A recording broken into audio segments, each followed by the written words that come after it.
Hello everyone. Today we are going to be talking about a hot topic, drug consumption. It's a subject that comes up a lot because it affects more and more people and leads to social and health crises. Cannabis is currently the most widely used drug, accounting for 80% of European consumption, with 3.9 million users, including 1.2 million regular users. According to the newspaper Le Figaro, whose article can be found in the link below the video, cannabis has been used only by one-fifth of Europeans, that means 72 million people, and has reached record figures in the United States, with one American in two having tried, which is 160 million people. 3 million Europeans aged between 15 and 34 intake this substance on a daily basis. This phenomenon affects all age groups, and according to British studies, it particularly affects young nightclub goers. The most common drugs are cannabis, cocaine, heroin, methamphetamine, LSD, and ketamine. There are risks of overdose, infection, respiratory disease, and mental disorders linked to consumption as well as to the nature and composition of the products.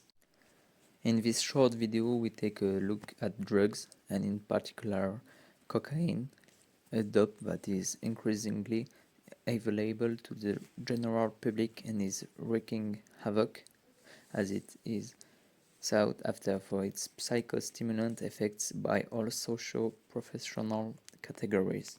Cocaine use in France has quadrupled over the last 20 years, so we'll be looking at how the drug has gone from a flower in the fields of South America to white powder, which is more expensive than gold.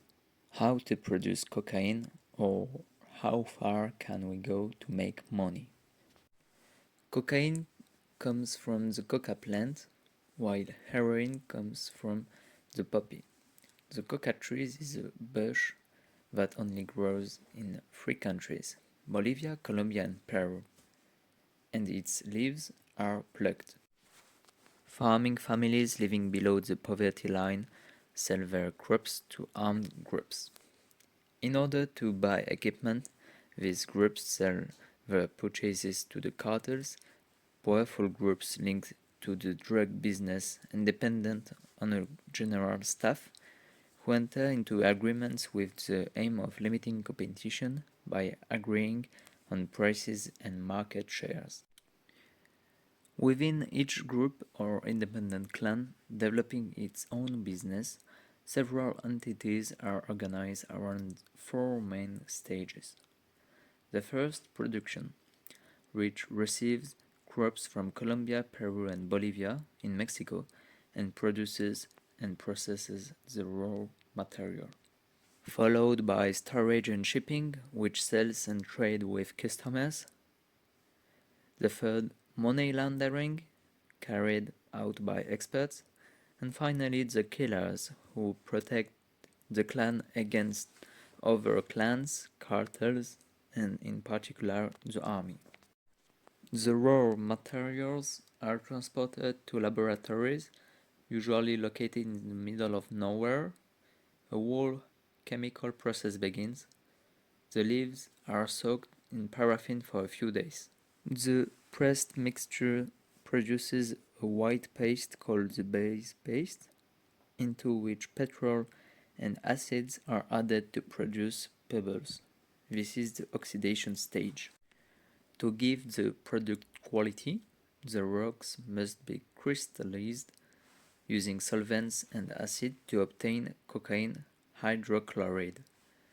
1 ton of leaf yields 4 kilos of base paste.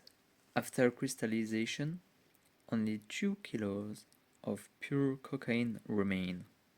The powder is packaged and signed by the organization that carried out the processing in order to be recognized by the major players in the industry.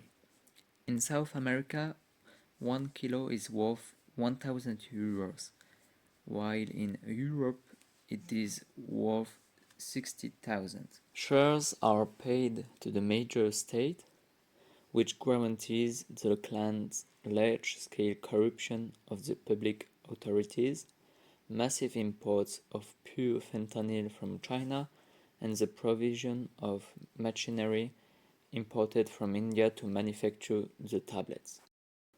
The US government is supporting the government armies of South American countries in their fight against drug trafficking, because the use of these drugs is the second leading cause of death in the United States. As a curiosity, fentanyl is a pellet that is very cheap to produce, yet it is the most deadly drug in the US. A pill costs $1 to make and is sold for between $5 and $10 in North America and between 10 and 15 euros in Europe. They are exporting in packets of the size of pasta packets containing 5,000 pills. To return to the subject of cocaine, it is transported in containers and then received in ports by corrupt dock workers who deliver it to wholesalers so that it can be spread across the continent. The highest ranks of these organizations which are importing these drugs are often held by members of the same family, who form alliances with other relatives in order to extend their empire and control the market. Traffic is meticulously organized. Here's the organizational chart. Logistics managers constantly supply the nanny with drugs to respond customer orders and requests.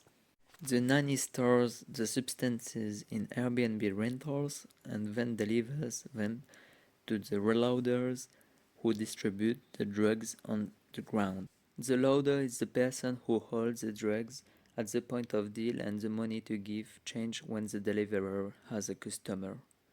They are protected by lookouts who alert them as soon as the police are in sight. The funds are collected by intermediaries who collect the takings and deliver them to a different point each day. The money is then passed onto a banker who keeps some of it to buy goods again, and who launders some of it by buying property in South America or the Gulf states or cryptocurrency. Thanks to the internet, it is very easy to convert dirty money into goods. It's impossible to get out for everyone in the chain. If you do, it's prison or death. What's more, as mentioned at the beginning, the consumption of these illicit substances produces nothing but harm to the human body and impacts on the environment in which it occurs.